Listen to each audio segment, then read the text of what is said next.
May 14, from 1 Samuel, chapter 15. One day Samuel said to Saul, "It was the Lord who told me to anoint you as king of his people Israel. Now listen to this message from the Lord. This is what the Lord of heaven's armies has declared. I have decided to settle accounts with the nation of Amalek for opposing Israel when they came from Egypt. Now go and completely destroy the entire Amalekite nation. Men, women, children, babies, cattle, sheep, goats, camels, and donkeys." So Saul mobilized his army at Telaim. There were 200,000 soldiers from Israel and 10,000 men from Judah. Then Saul and his army went to a town of the Amalekites and lay in wait in the valley. Saul sent this warning to the Kenites: "Move away from where the Amalekites live, or you will die with them, for you showed kindness to all the people of Israel when they came up from Egypt." So the Kenites packed up and left. Then Saul slaughtered the Amalekites from Havilah all the way to Shur, east of Egypt. He captured Agag, the Amalekite king, but completely destroyed everyone else. Saul and his men spared Agag's life and kept the best of the sheep and goats, the cattle, the fat calves, and the lambs, everything, in fact, that appealed to them. They destroyed only what was worthless or of poor quality. The Lord rejects Saul. Then the Lord said to Samuel, "I am sorry that I ever made Saul king, for he has not been loyal to me, and has refused to obey my command."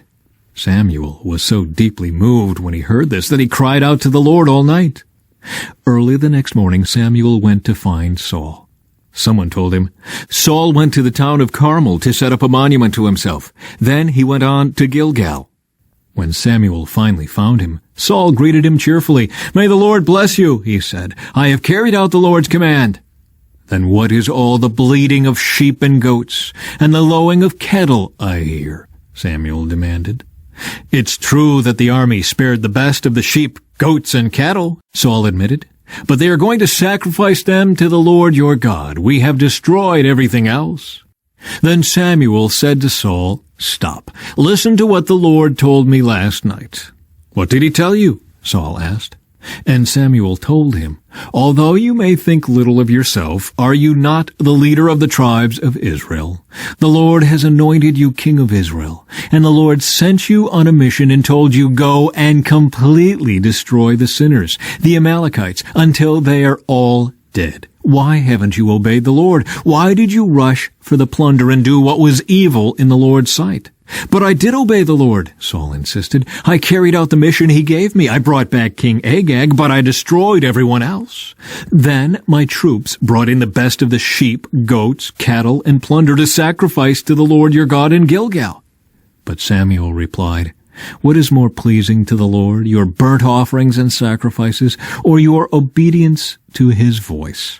Listen, obedience is better than sacrifice, and submission is better than offering the fat of rams. Rebellion is as sinful as witchcraft, and stubbornness as bad as worshipping idols.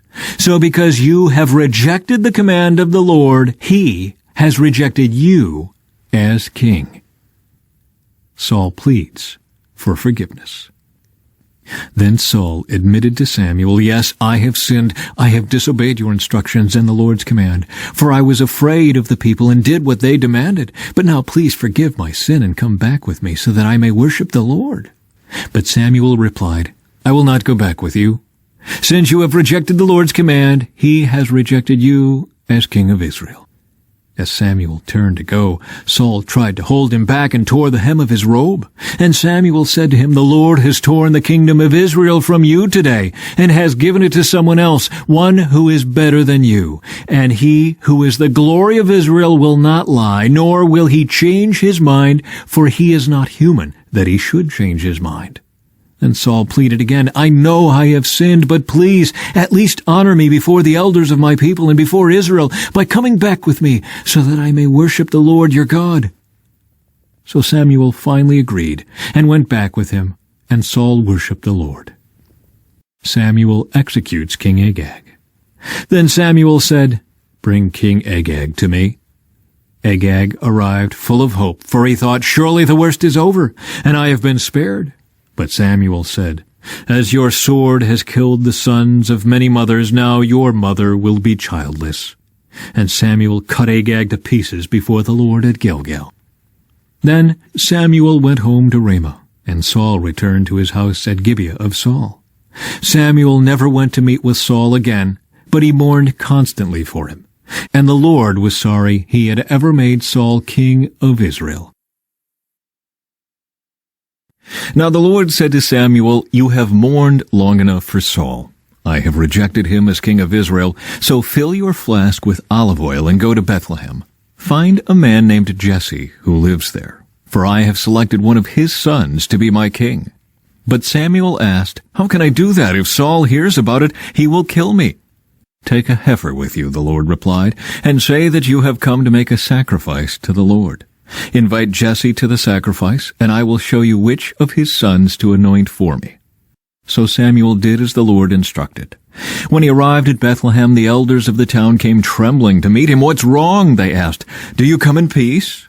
"Yes," Samuel replied, "I have come to sacrifice to the Lord.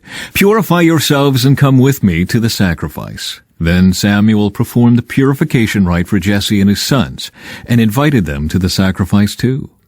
When they arrived, Samuel took one look at Eliab and thought, "Surely this is the Lord's anointed." But the Lord said to Samuel, "Don't judge by his appearance or height, for I have rejected him. The Lord doesn't see things the way you see them. People judge by outward appearance, but the Lord looks at the heart." Then Jesse told his son Abinadab to step forward and walk in front of Samuel. But Samuel said, "This is not the one the Lord has chosen." Next, Jesse summoned Shimei, but Samuel said, "Neither is this the one the Lord has chosen." In the same way, all 7 of Jesse's sons were presented to Samuel. But Samuel said to Jesse, "The Lord has not chosen any of these." Then Samuel asked, "Are these all the sons you have?" "There is still the youngest," Jesse replied, "but he's out in the fields watching the sheep and goats." "Send for him at once," Samuel said. "We will not sit down to eat until he arrives." So Jesse sent for him. He was dark and handsome, with beautiful eyes. And the Lord said, "This is the one. Anoint him." So as David stood there among his brothers, Samuel took the flask of olive oil he had brought and anointed David with the oil. And the Spirit of the Lord came powerfully upon David from that day on. Then Samuel returned to Ramah. David serves in Saul's court. Now the Spirit of the Lord had left Saul, and the Lord sent a tormenting spirit that filled him with depression and fear. Some of Saul's servants said to him, "A tormenting spirit from God is troubling you. Let us find a good musician to play the harp whenever the tormenting spirit troubles you. He will play soothing music, and you will soon be well again." "All right," Saul said. "Find me someone who plays well and bring him here."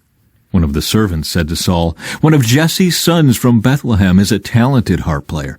Not only that, he is a brave warrior, a man of war, and has good judgment. He is also a fine-looking young man, and the Lord is with him." So Saul sent messengers to Jesse to say, "Send me your son David the shepherd." Jesse responded by sending David to Saul, along with a young goat, a donkey loaded with bread, and a wineskin full of wine. So David went to Saul and began serving him. Saul loved David very much, and David became his armor-bearer. Then Saul sent word to Jesse asking, "Please let David remain in my service, for I am very pleased with him." And whenever the tormenting spirit from God troubled Saul, David would play the harp. Then Saul would feel better, and the tormenting spirit would go away. From John, chapter 8. Jesus returned to the Mount of Olives, but early the next morning he was back again at the temple. A crowd soon gathered, and he sat down and taught them. As he was speaking, the teachers of religious law and the Pharisees brought a woman who had been caught in the act of adultery. They put her in front of the crowd. "Teacher," they said to Jesus, "this woman was caught in the act of adultery. The law of Moses says to stone her. What do you say?" They were trying to trap him into saying something they could use against him. But Jesus stooped down and wrote in the dust with his finger. They kept demanding an answer, so he stood up again and said, "All right, but let the one who has never sinned throw the first stone." Then he stooped down again and wrote in the dust. When the accusers heard this, They slipped away one by one, beginning with the oldest, until only Jesus was left in the middle of the crowd with the woman. Then Jesus stood up again and said to the woman, "Where are your accusers? Didn't even one of them condemn you?" "No, Lord," she said. And Jesus said, "Neither do I. Go and sin no more." Jesus, the light of the world. Jesus spoke to the people once more and said, "I am the light of the world. If you follow me, you won't have to walk in darkness, because you will have the light that leads to life." The Pharisees replied, "You are making those claims about yourself. Such testimony is not valid." Jesus told them, "These claims are valid, even though I make them about myself, for I know where I came from and where I am going. But you don't know this about me. You judge me by human standards, but I do not judge anyone. And if I did, my judgment would be correct in every respect, because I am not alone. The Father who sent me is with me. Your own law says that if two people agree about something, their witness is accepted as fact. I am one witness, and my Father who sent me is the other." "Where is your Father?" they asked. Jesus answered, "Since you don't know who I am, you don't know who my Father is. If you knew me, you would also know my Father." Jesus made these statements while he was teaching in the section of the temple known as the treasury, but he was not arrested because his time had not yet come. Psalm 110. The Lord said to my Lord, "Sit in the place of honor at my right hand until I humble your enemies, making them a footstool under your feet." The Lord will extend your powerful kingdom from Jerusalem. You will rule over your enemies. When you go to war, your people will serve you willingly. You are arrayed in holy garments, and your strength will be renewed each day like the morning dew. The Lord has taken an oath and will not break his vow. You are a priest forever in the order of Melchizedek. The Lord stands at your right hand to protect you. He will strike down many kings when his anger erupts. He will punish the nations and fill their lands with corpses. He will shatter heads over the whole earth. But he himself will be refreshed from brooks along the way. He will be victorious. From Proverbs. The Lord detests the sacrifice of the wicked, but he delights in the prayers of the upright. The Lord detests the way of the wicked, but he loves those who pursue godliness. Whoever abandons the right path will be severely disciplined. Whoever hates correction will die.